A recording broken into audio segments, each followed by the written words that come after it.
Hello everyone, welcome to my channel Shiksha academy. मैं नंदिता आप सभी का बहुत बहुत स्वागत करती हूँ और आज हम childhood and growing up subject से रिलेटेड 20 इंपॉर्टेंट एमसीक्यूज़ को यहाँ पर डिस्कस करेंगे। ठीक है, मैं आपको करेक्ट ऑप्शंस भी बताऊँगी और अगर उससे रिलेटेड कुछ और एडिशनल इन्फॉर्मेशन है तो वो मैं आपको इस वीडियो के माध्यम से आपको बताऊँगी। तो प्लीज़ वीडियो को लास्ट तक देखिएगा और चाइल्डहुड एंड ग्रोइंग अप के नाम से, childhood and growing up MCQ के नाम से मैं एक प्लेलिस्ट बना दे रही हूँ अपने चैनल पर। उस प्लेलिस्ट में आप जाके बाकी अगर वीडियोज़ मैं डाल रही हूँ उसको आप एक जगह जाके देख सकते हैं। तो चलिए बिना कुछ देर के इस वीडियो को हम स्टार्ट करते हैं। तो फर्स्ट क्वेश्चन है आपका, the doing aspect of behaviour falls in. तो जो यहाँ पे डूइंग एस्पेक्ट की बात की गई है तो इसका सही आंसर है आपका कोनेटिव डोमेन। तो देखिए जो डोमेन ऑफ लर्निंग है वो डोमेन ऑफ लर्निंग आपका 3 दिया हुआ है और जैसा कि ऑप्शन में आपको दिख रहा है conative domain, cognitive domain, affective domain. तो अगर पूछता है कि लर्निंग के कितने डोमेन है तो 3 डोमेन है। उसमें आपका जो कोनेटिव डोमेन है उसको साइकोमोटर डोमेन भी कहते हैं और वो आपका आ जाता है डूइंग एस्पेक्ट से। ठीक है, अगर जो कोनेटिव डोमेन है वो मेंटल दिमाग से रिलेटेड है और इसमें आपका आ जाएगा thinking, reasoning, analysing, imaging, memorising, ये सब चीज़ें आ जाएंगी। जो आपका तीसरा डोमेन है अफेक्टिव डोमेन, वो आपका आ जाएगा इमोशन से रिलेटेड, जैसे आप खुश महसूस कर रहे हैं, एंग्री हैं, आपका इंटरेस्ट है, जो भी सैड महसूस कर रहे हैं, ये सारी चीज़ें इसमें आपकी आ जाएंगी। नेक्स्ट क्वेश्चन पे हम चलते हैं। क्वेश्चन पूछा है कि how many domain of learning is there. तो इसका सही आंसर है 3, कोनेटिव या psychomotor, cognitive domain and affective domain. Next की तरफ हम बढ़ते हैं। A good text book avoids. ठीक है, यहाँ पे अवॉइड है जो कि एक निगेटिव है, तो हमें ऑप्शन में से जो निगेटिव टर्म है उसको हमें लेना है। अ good text book avoid gender bias. ठीक है, ये ऑप्शन सही है।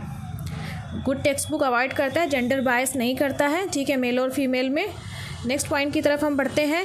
जेंडर इज़, ए और एन। जेंडर क्या है तो जेंडर आपका है बायोलॉजिकल कंस्ट्रक्ट नहीं है। जेंडर क्या है, सोशल कंस्ट्रक्ट है। अगर कंस्ट्रक्ट है, अगर बायोलॉजिकल कंस्ट्रक्ट पूछता है तो वो आपका आ जाएगा सेक्स। ठीक है, नेक्स्ट पॉइंट की तरफ बढ़ते हैं।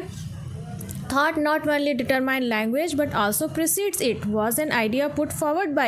इसमें क्या है कि जो इसका करेक्ट ऑप्शन जीन पियाजे है। जीन पियाजे क्या कहते हैं कि जो हमारे विचार हैं, ठीक है, वो भाषा से सबसे पहले आते हैं। मतलब कि अगर बहुत आसान भाषा में समझा जाए तो सबसे पहले बच्चे के दिमाग में थॉट आता है, उसके बाद बच्चा लैंग्वेज सीखता है। इसका ठीक उल्टा क्या कह सकते हैं कि जो अगर वाइगॉत्स्की है, वाइगॉत्स्की का मैं यहाँ पे बता देती हूँ, लेव वाइगॉत्स्की है जिनकी सोशल थियरी है। ठीक है, और उन्होंने वो बोलते हैं कि पहले भाषा पहले आती है, विचार बाद में आते हैं। तो जीन पियाजे क्या बोलते हैं, विचार पहले आते हैं।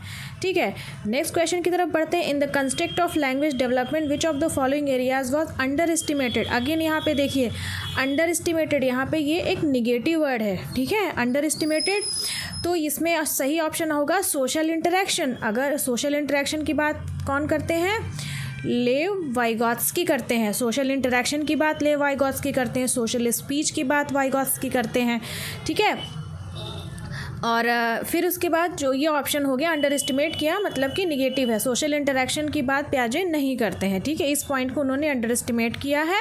और अभी मैंने पहले बताया है कि पियाजे क्या बोलते हैं कि थॉट कम्स फर्स्ट, जो विचार हैं बच्चे के दिमाग में वो पहले आते हैं। ठीक है, बाकी तो ये उन्होंने बोला ही है। नेक्स्ट क्वेश्चन की तरफ बढ़ते हैं। Who developed the first intelligent test. काफ़ी इंपॉर्टेंट है, इसका सही आंसर है अल्फ्रेड बिने। ठीक है,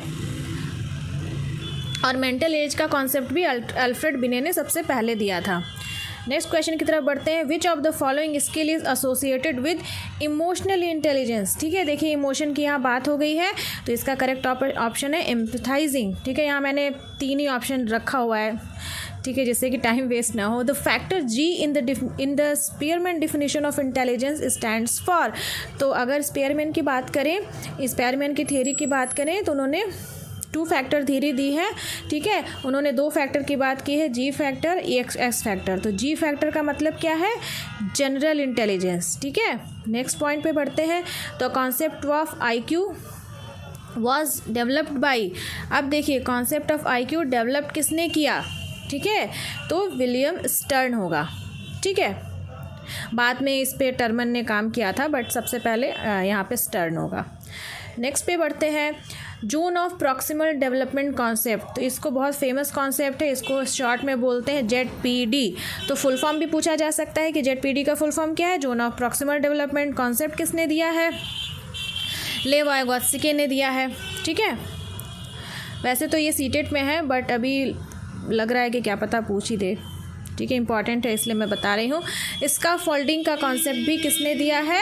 ये कॉन्सेप्ट भी लेव वाइगोत्स्की ने दिया है। इसका फोल्डिंग क्या होता है कि जैसे उसमें ये कहा जाता है कि जैसे एक बच्चा है वो कुछ सीख रहा है, ठीक है, तो टीचर को वहाँ एक तरह से इतना सपोर्ट देना चाहिए, इतना ही सपोर्ट देना चाहिए जिससे बच्चा खुद से सीख सके और उसके बाद धीरे धीरे वो सपोर्ट हटा लेना चाहिए। ठीक है, इस कॉन्सेप्ट को बोलते हैं स्कैफोल्डिंग। नेक्स्ट पे बढ़ते हैं, सोशियो कल्चरल थियरी किसने दी है? अभी मैंने सबसे पहले वीडियो में बात की, लेव वाइगोत्स्की ने दी है। ठीक है, थियरी ऑफ कॉग्निटिव डेवलपमेंट किसने दी है? जीन पियाजे ने दी है। ठीक है, नेक्स्ट क्वेश्चन की तरफ बढ़ते हैं। यहाँ पे देखिए मैंने ये एक्सप्लेन करके लिख दिया, how many stages are in Kohlberg's theory of moral development. ठीक है, कोहलबर्ग की थियरी वैसे तो ये सिलेबस में नहीं है बट पूछ भी सकता है कि कितने स्टेजेस हैं। 3 स्टेजेस हैं। ठीक है, 3 स्टेजेस हैं और हर स्टेजेस में 2-2 पॉइंट्स हैं। ठीक है, नेक्स्ट पे बढ़ते हैं, blocks of information is called. Blocks of information को क्या बोलते हैं? स्कीमा बोलते हैं। यहाँ पे ये भी पढ़ लीजिएगा, इसमें स्कीमा को नॉलेज भी बोलते हैं। ठीक है, स्कीमा मतलब जो हमारे दिमाग में किसी चीज़ को देख के जो चीज़ें सेट हो जाती हैं वो स्कीमा है। ठीक है, स्कीमा वर्ड का यूज़ किसने किया है? जीन पियाजे ने किया है। नेक्स्ट क्वेश्चन की तरफ बढ़ते हैं, which is the primary agent of सोच है। अब यहाँ सबसे ज़्यादा इंपॉर्टेंट जो की वर्ड है वो प्राइमरी है। ठीक है, इसका सही आंसर आपका होगा फैमिली। नेक्स्ट क्वेश्चन की तरफ बढ़ते हैं, which of the following is the secondary agent. ठीक है, अब देखिए प्राइमरी एजेंट मैंने देखा, अब देखिए सेकेंडरी एजेंट। तो सबसे पहले फैमिली प्राइमरी है, ये गलत हो गया। फैमिली प्राइमरी है, ये गलत हो गया। ये ऑप्शन आपका सही है। ठीक है, नेक्स्ट क्वेश्चन की तरफ बढ़ते हैं, the most intense and crucial socialisation take place. तो वो कब होता है? एडोलेसेंस में। ठीक है, 12 से 18 वर्ष के बीच की जो अवस्था है उसमें होता है। Heredity is considered as a, क्या हेरिडिटी को कंसीडर करते हैं? स्टैटिक। मतलब हेरिडिटी क्या है कि जो भी चीज़ें हेरिडिटी से आती हैं वो फिक्स्ड होती हैं, वो चेंजेबल नहीं होती हैं। ठीक है, जो लास्ट क्वेश्चन उसकी तरफ बढ़ते हैं, विच मतलब क्या चीज़ play a significant role in the development of personality. तो इसमें क्या होगा कि आपका दोनों ऑप्शन होगा, a blend of heredity and environment. ठीक है, तो ये हम 20 MCQs आज डिस्कस किए पार्ट 2 में, फिर अगेन हम 20 MCQs पार्ट 3 में डिस्कस करने वाले हैं। ठीक है, तो अगर आप बाकी का फर्स्ट पार्ट भी आपने नहीं देखा है तो please childhood and growing up MCQ के नाम से एक प्लेलिस्ट है, वहाँ पे जाएँ और वहाँ पे इंपॉर्टेंट MCQs को आप ज़रूर देखें। और अगर कॉन्सेप्ट की क्लास करना चाहते हैं तो चाइल्डहुड एंड ग्रोइंग अप करके एक और प्लेलिस्ट है, उसमें कॉन्सेप्ट की क्लास कर सकते हैं। और B.Ed सेमेस्टर 1 क्लास के नाम से एक प्लेलिस्ट है, वहाँ पे जाके कुछ इंपॉर्टेंट वीडियोस MCQs के, जीन पियाजे के, ठीक है, आप थंबनेल चेक करके वहाँ पे आप पढ़ सकते हैं। तो थैंक यू फॉर वाचिंग। मिलते हैं फिर नेक्स्ट वीडियो में। ठीक है, ये सब्जेक्ट काफ़ी इंपॉर्टेंट है और अगर आपने SK मंगल की बुक नहीं ली है तो प्लीज़ उसको ले लें और अपने जूनियर्स को भी बताएं, ये बुक काफ़ी अच्छी है। ठीक है, मिलते हैं फिर नेक्स्ट वीडियो में।